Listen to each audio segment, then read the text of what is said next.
വർഗീയത വിളമ്പുന്നു എന്ന് കേരള പൊതുസമൂഹം വിശ്വസിക്കുന്ന യോഗി ആദിത്യനാഥിൻ്റെ ഒരു മെസ്സേജ് എല്ലാ അന്വേഷണങ്ങളും SITയുടെ നേതൃത്വത്തിൽ നടന്നു വരുമ്പോൾ ആദ്യത്തെ കണ്ണിയായി കേരളത്തിൻ്റെ മുഖ്യമന്ത്രി മാറുന്നു.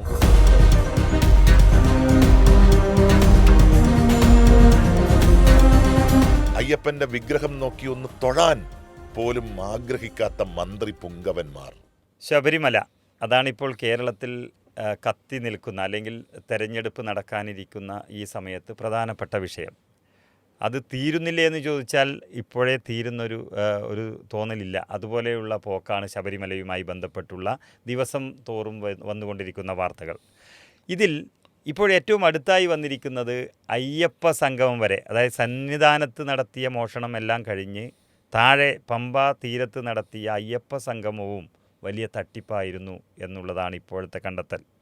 അയ്യപ്പ സംഗമം നടത്തിയത് ഒരു പേരിന് ദേവസ്വം ബോർഡാണെങ്കിലും നടത്തിച്ചത് മുഴുവൻ പിണറായി വിജയൻ എന്ന മുഖ്യമന്ത്രിയാണ്. അദ്ദേഹം നടത്തിയതിനൊക്കെ നമ്മൾ കണ്ടതാണ് ഏത് തരത്തിൽ നിന്ന്. പക്ഷേ ഇപ്പോൾ അവസാനം ഈ റിപ്പോർട്ടുകളൊക്കെ വരുമ്പോൾ മുഖ്യമന്ത്രിയല്ലേ യഥാർത്ഥത്തിൽ പ്രതിക്കൂട്ടിലാകുന്നത്? സങ്കടകരമായിട്ടുള്ള ഒരു പശ്ചാത്തലത്തിൽ മാത്രമേ നമുക്ക് ഈ വിഷയം സംസാരിക്കാൻ വേണ്ടി പറ്റുള്ളൂ. വിശ്വാസം രാഷ്ട്രീയ ആയുധമാക്കരുത് എന്ന് ആഗ്രഹിക്കുന്ന ഒരു മാധ്യമപ്രവർത്തകനാണ് ഞാൻ. കാരണം കേരളത്തിലെ വിശ്വാസി സമൂഹം എന്ന് പറയുന്നത് അത്രമേൽ പ്രാർത്ഥനാ നിർഭരമായി നിൽക്കുന്ന ഒരു വലിയ സമൂഹമാണ്. അവരുടെ മനസ്സിനെ വേദനിപ്പിക്കുന്ന ഒന്നും ഈ കേരളത്തിൽ സംഭവിക്കരുത് എന്ന് ആത്മാർത്ഥമായി ആഗ്രഹിക്കുകയും അതിനായി പ്രാർത്ഥിക്കുകയും ചെയ്യുന്ന ആളുകളുടെ കൂട്ടത്തിൽ തന്നെയാണ് ഞാൻ. പക്ഷെ നിർഭാഗ്യം എന്ന് പറയട്ടെ, കഴിഞ്ഞ കുറേ നാളുകളായി ശബരിമലയിലെ ശാസ്താവ്, ശബരിമലയിലെ വിശ്വാസ പ്രമാണങ്ങൾ, ആചാരങ്ങൾ, അനുഷ്ഠാനങ്ങൾ, അവിടുത്തെ നിത്യനിദാന പ്രവർത്തനങ്ങളെല്ലാം ആശങ്കയോടുകൂടി ചർച്ച ചെയ്യപ്പെടുന്നൊരു മണ്ണായി കേരളം മാറി. കേരളത്തിലെ ഏറ്റവും വലിയ പിൽഗ്രിം ടൂറിസം സെൻറ്റർ എന്നുള്ള രീതിയിൽ ലോകമെമ്പാടുമുള്ള ലക്ഷക്കണക്കിന് ആളുകൾ തീർത്ഥാടന മോഹവുമായിട്ട് പറന്നിറങ്ങുന്ന, പാഞ്ഞു വരുന്ന, വണ്ടിയിൽ യാത്ര ചെയ്തെത്തുന്ന ഒരു മഹാസവിധമാണ് ശബരിമല എന്ന് പറയുന്നത്. ആ ശബരിമലയെ വിശ്വാസ പ്രമാണങ്ങളുമായി പുലബന്ധമില്ലാത്ത അതിഭൗതികവാദത്തിൽ വിശ്വസിക്കുന്ന കമ്മ്യൂണിസ്റ്റ് പാർട്ടി തിന്നു തീർക്കുകയായിരുന്നു എന്ന ഒരു സങ്കടകരമായിട്ടുള്ള വാർത്തയാണ് കേരളം ഇപ്പോൾ കേട്ടുകൊണ്ടേയിരിക്കുന്നത്. ഞാൻ ആദ്യമൊക്കെ ചിന്തിച്ചിരുന്നു, ഒരു 3-4 കിലോ സ്വർണത്തിന് വേണ്ടി ഇങ്ങനെ ദേവസ്വം ബോർഡുകൾ, അതിന് നേതൃത്വം നൽകിയ പ്രസിഡൻറ്റുമാർ, അതിലെ ഏറ്റവും പ്രധാനപ്പെട്ട എക്സിക്യൂട്ടീവ് ഓഫീസേഴ്സായിട്ടിരുന്ന ആളുകളൊക്കെ നിരന്തരമായി പ്രവർത്തിക്കൂ എന്നുള്ളത്. പിന്നീട് നമുക്ക് മനസ്സിലായി, ഇതിന് സ്വർണത്തിൻ്റെ വിലയല്ല, ഇതിന് ദൈവത്തിൻ്റെ വിലയാണ്. അതാണ് ഇത്രയധികം തട്ടിപ്പ് ഇതുമായി ബന്ധപ്പെട്ട് നടന്നതെന്ന്. ഏറ്റവും ഒടുവിൽ നമ്മളെപ്പോഴും ചിന്തിക്കുന്ന ഒരു കാര്യമുണ്ട്, എന്തിനു വേണ്ടിയാണ് പമ്പാ നദിയുടെ ഓരത്ത് ഇതുപോലെ ഒരു അയ്യപ്പ മഹാസംഗമം നടത്തിയത്?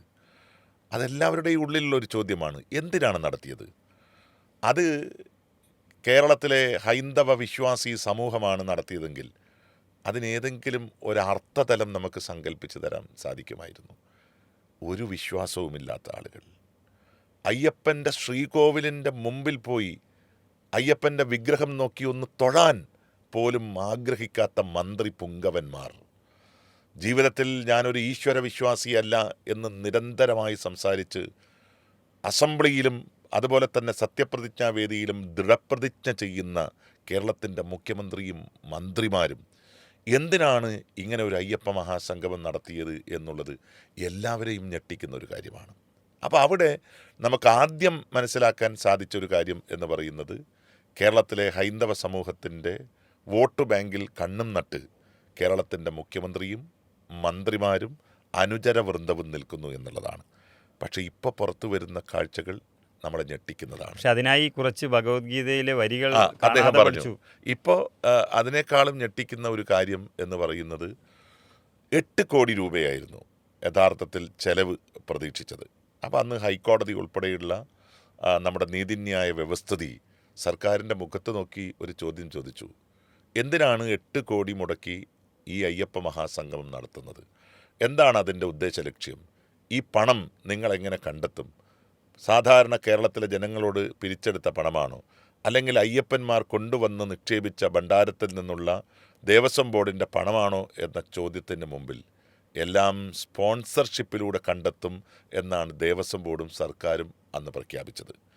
ആ 8 കോടി രൂപ യഥാർത്ഥത്തിൽ സ്പോൺസർഷിപ്പ് വഴി കിട്ടിയോ എന്നുള്ള ചോദ്യത്തിനാണ് കഴിഞ്ഞ ദിവസം തന്നെ നമുക്കൊരു ഉത്തരം കിട്ടിയിരിക്കുന്നത്. 8 കോടിയിൽ 3.5 കോടി രൂപ യഥാർത്ഥത്തിൽ തിരുവിതാംകൂർ ദേവസ്വം ബോർഡിന് നഷ്ടമായിരിക്കുന്നു.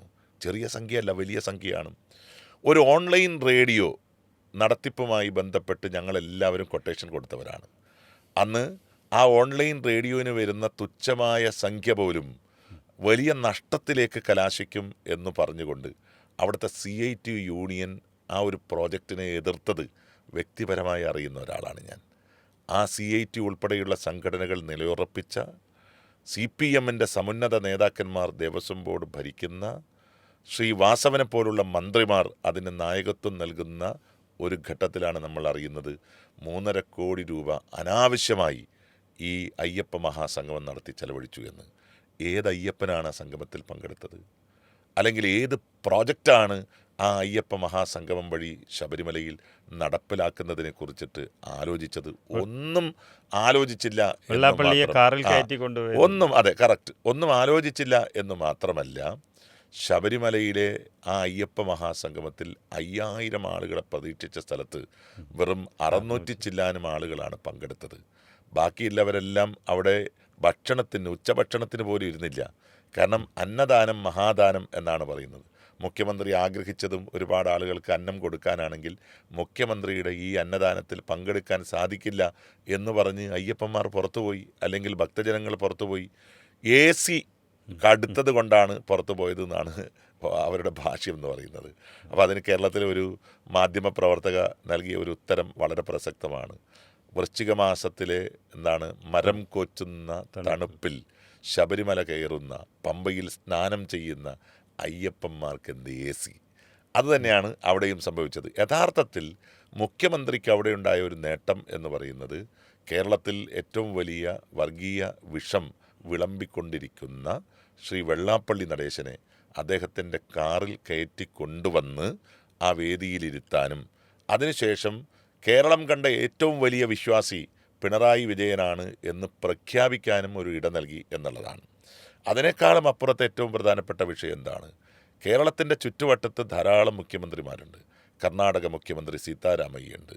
തമിഴ്നാടിൻ്റെ മുഖ്യമന്ത്രി ശ്രീ പിണറായി വിജയനെ ഏറെ സ്നേഹിക്കുന്ന MK സ്റ്റാലിനുണ്ട്. അതുപോലെ തന്നെ തെലങ്കാനയുടെ മുഖ്യമന്ത്രി രേവന്ത് റെഡ്ഡിയുണ്ട്. അതുപോലെ ആന്ധ്രാപ്രദേശിൻ്റെ മുഖ്യമന്ത്രിയുണ്ട്. ഈ മുഖ്യമന്ത്രിമാരെല്ലാം നിൽക്കുമ്പോഴാണ് അങ്ങ് അകലെ UP ഉള്ള ഏറ്റവും വലിയ വർഗീയത വിളമ്പുന്നു എന്ന് കേരള പൊതുസമൂഹം വിശ്വസിക്കുന്ന യോഗി ആദിത്യനാഥിൻ്റെ ഒരു മെസ്സേജ് കേരളത്തിൻ്റെ വരാൻ പറ്റാത്തതുകൊണ്ട് അദ്ദേഹത്തിൻ്റെ മെസ്സേജ് സ്പെഷ്യലായി ദേവസ്വം വകുപ്പ് മന്ത്രി ശ്രീ വാസവൻ അവിടെ വായിക്കുന്നത്. അപ്പോൾ എന്താണ് യഥാർത്ഥത്തിൽ പിണറായി ആഗ്രഹിച്ചത് എന്ന് നമുക്കറിയില്ല. പക്ഷെ ഒരു കാര്യം പവി ആദ്യം സൂചിപ്പിച്ചതുപോലെ എല്ലാ അന്വേഷണങ്ങളും SITയുടെ നേതൃത്വത്തിൽ നടന്നു വരുമ്പോൾ ഇതിൻ്റെ അവസാനത്തെ കണ്ണിയല്ല, ആദ്യത്തെ കണ്ണിയായി കേരളത്തിൻ്റെ മുഖ്യമന്ത്രി മാറുന്നു എന്നുള്ളതിലേക്കാണ് വിഷയങ്ങൾ ചെന്നെത്തി നിൽക്കുന്നത്. അപ്പം അതിനൊരു മറ തീർക്കാൻ വേണ്ടി മാത്രമാണ് UDF കൺവീനറെ ഇതിൻ്റെ ഭാഗമാക്കി മാറ്റാൻ അവർ ശ്രമിച്ചത്. പക്ഷേ അടൂർ പ്രകാശ് ഒരു കൂസലുമില്ലാതെ തന്നെ വിളിപ്പിച്ചത് മൊഴിയെടുക്കാനല്ല, ചില കാര്യങ്ങൾ ചോദിച്ചറിയാനാണ് എന്നുള്ളത് പറഞ്ഞ് ഇതിനെ ലാഘവത്തോടെ കണ്ടു. അതായിരുന്നു സത്യം. പക്ഷേ ബാക്കിയുള്ള CPM നേതാക്കന്മാരെല്ലാം പോകുന്നത് ചോദ്യം ചെയ്യപ്പെടാനാണ്, മൊഴിയെടുക്കാനാണ്. ഇതൊക്കെ ഇപ്പോൾ സന്നിധാനത്ത് നടന്ന വൻ കൊള്ളകളൊക്കെ താഴെ ഇറങ്ങി പമ്പയിലേക്ക് എത്തി മഹാസംഗമത്തിൻ്റെ കഥയൊക്കെ പറയുമ്പോൾ SIT അതിൻ്റെ റിപ്പോർട്ട് ഹൈക്കോടതിയിൽ സമർപ്പിച്ചിരിക്കുകയാണ് ഇന്ന്. ഓക്കെ. അപ്പോൾ ആ റിപ്പോർട്ട് പോകുന്നതോടുകൂടി SITയുടെ അന്വേഷണത്തിൻ്റെ ഭാഗമായി മഹാസംഗമവും വന്നിരിക്കുന്നു. ആ അന്വേഷണത്തിൽ നടന്നിരിക്കുന്ന എല്ലാ ക്രമക്കേടുകളും ഇനി അന്വേഷണത്തിൻ്റെ വിധേയമാകുമ്പോൾ മുഖ്യമന്ത്രി ഈ തെരഞ്ഞെടുപ്പ് കാലത്ത് എന്തായി മാറും എന്ന് വല്ല ധാരണയുമുണ്ടോ? യഥാർത്ഥത്തിൽ ശ്രീ അടൂർ പ്രകാശിൻ്റെ കാര്യം അങ്ങ് സൂചിപ്പിച്ചതുകൊണ്ട് ഞാൻ പറയാം. അടൂർ പ്രകാശിനെ SIT വിളിക്കുന്നു. അന്ന് അദ്ദേഹം ഡൽഹിയിലാണ്. അപ്പോൾ SIT പറഞ്ഞ ദിവസം ഹാജരാകാൻ സാധിക്കില്ല എന്ന് പറഞ്ഞു.